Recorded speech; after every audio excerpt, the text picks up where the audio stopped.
Hello everyone, welcome to the morning stream. I didn't have a chance to do it quite often lately because I've been really busy and I've been trying to get ahead on the videos as well. So I decided it's time basically to bring you up to date with what's happening on my main account, because I've been doing this Starlight challenge lately, which I'm going to continue today at a similar time, hopefully somewhere around between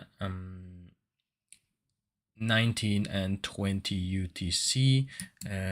We'll see how it goes. The goal is 19, but with the kids you never know. So let me quickly log in into my main account. Yeah, so here it is. Good morning, Starlight Dice. The idea here is basically I've managed to do the morning routine and finish this quest line here. It's really slowing down at this point, so basically I only unlocked this bit today and finished that as well. So a very short storyline, which is good because I need to catch up with my other account, the Starlight Dust, as well. My main goal today is to get dungeons up and running at proper levels. So I will do Grave of Venom at level 4 and try level 5 as well. It's time to get this equipment here, okay? I'll farm that. Hopefully I'll manage to clear it. There we go, some quests finished as well. So this account is free to play, but I'm considering eventually switching it to just a typical basic stuff to buy. Hold on, where's that? I heard some noise. I got a new follower. So True Patch, thank you for following this channel. Hopefully you'll enjoy your stay. And if you got any questions, please ask me, and I'll try to answer best to my knowledge. So yeah, first what I'm gonna do is I'll do an overview of my heroes. So yeah, my main account, as you know, I'm playing two of them. One of them is the Starlight Dice challenge, where we can only use Starlight Dices instead of Heliolide Dices. And on this account, this is my first account I created on the release. We can use whatever we want because it's not part of the challenge. And this is my current team, so I'm using Ally.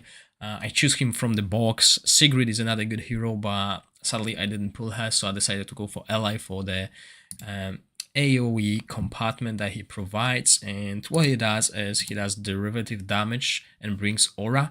So derivative damage works the way that this hero, on when the enemy has poison, he deals an additional damage that can't trigger critical hits, but gains bonus from enlightenment. So this is why getting this enlightenment stat is crucial. As you can see here, it affects basically increasing the damage by 36% just from 73 enlightenment. So this is how you play him, and his damage on single targets in AoE is amazing.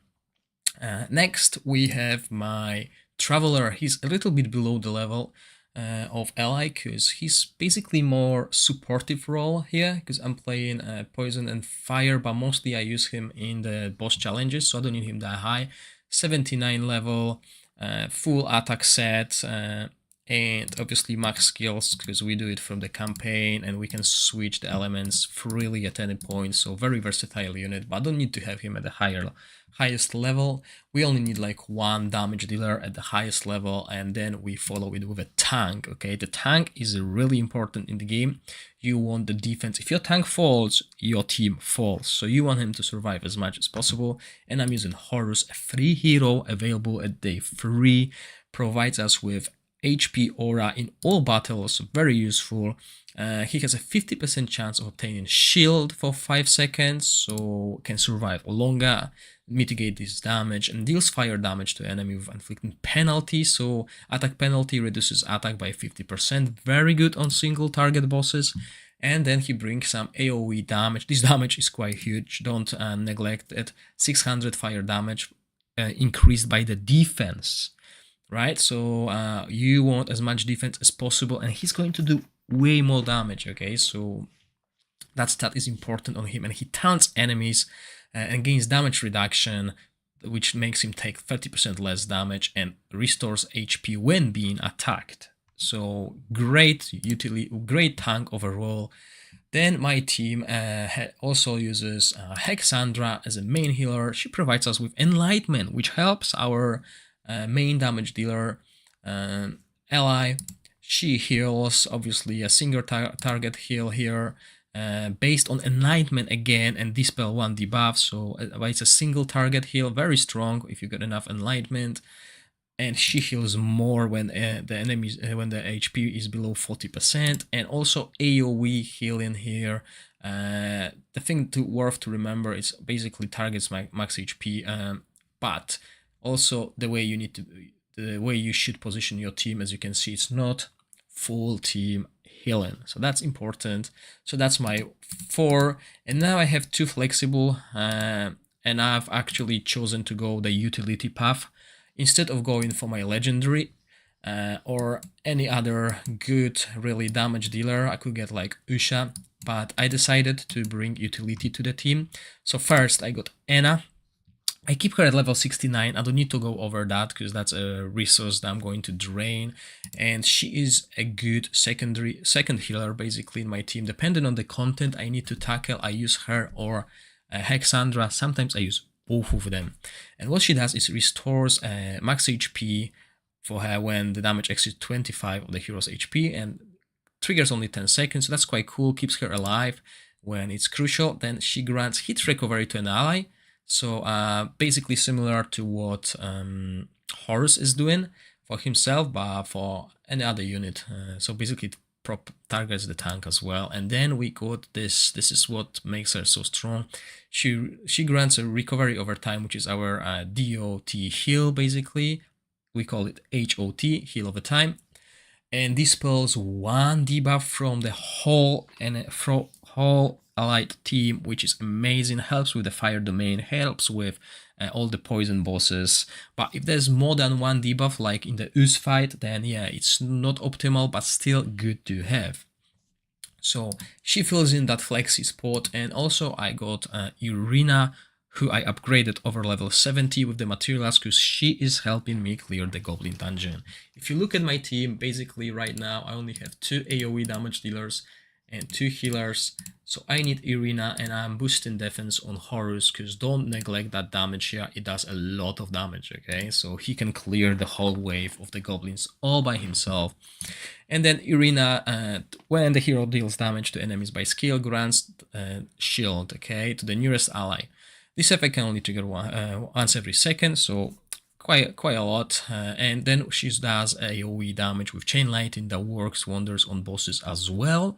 And then we got the AoE damage here. So basically I run 1 tank in the Goblin Dungeon, so they group on Horus, and she can basically target the whole group and deal a lot of lightning damage, and reduces the damage of the enemies as well, and dispels 1 buff from them, so 75%. And this is why I kept her as well, because this dispel of buffs is quite useful in PvE content.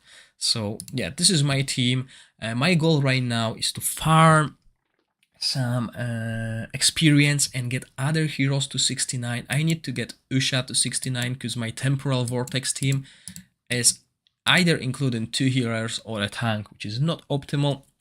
You want as much damage as possible, so yeah, that's my goal. So if I get Usha, I can slowly follow into Frost team as well. However, since I got these 2 lightning, I'm waiting for some cool damage dealer. I can use Lola, she's good in AoE content as well, but I could focus on good Radiance team, but I haven't tested any of these heroes, so I'm not sure how good they are. He is actually a very good tank. He could replace Horus in most PvE content.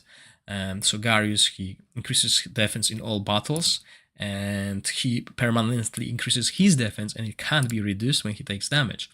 He deals defense damage with a knockup and grants hit recovery, and this ultimate dispels all debuffs from this hero and heals all allies by 600% defense. Once again, the more defense, the stronger he is. I'm not sure how good this guy is. Higo, I would like to get him, but obviously the resource is really scarce. The experience. Once we get to like level 90 on everyone on the team, we can try and do those. We still got a lot of time in the season, so we can try different heroes. Obviously, the experience will reset next season, but yeah, at least we can keep going. And yeah, so I haven't decided on the second team yet, but my main team looks like that. So yeah, I think this will cover it up. If you guys would like, you can tell me what team you're running in the comments, basically, and we'll see. Yeah. So yeah, that was my team, the team that I'm currently running. Let's go and see. The next thing I can do today is I want to summon. I want to do summon. I want to do a big summoning. As you can see, I got 42 dices, so that's a guaranteed epic. I got 3 Heliolide Dices, and that's thanks to my bonds. So if we go here, I received 3 dices from the Adventure Gathering thanks to Wakis, Chastek, and CLS Jerem. Thank you guys. Actually, the bond list is quite huge, but those guys were the first 3 to achieve the level, and very grateful for that. So I can do later on today, maybe on the stream in the evening, I'll be able to do what's it called, a big summoning session. So that's the plan, and we'll see how it is. Obviously, we never know. Right, so this is the morning update, basically. Thank you guys for watching. Thank you all for watching. Stay safe and bye.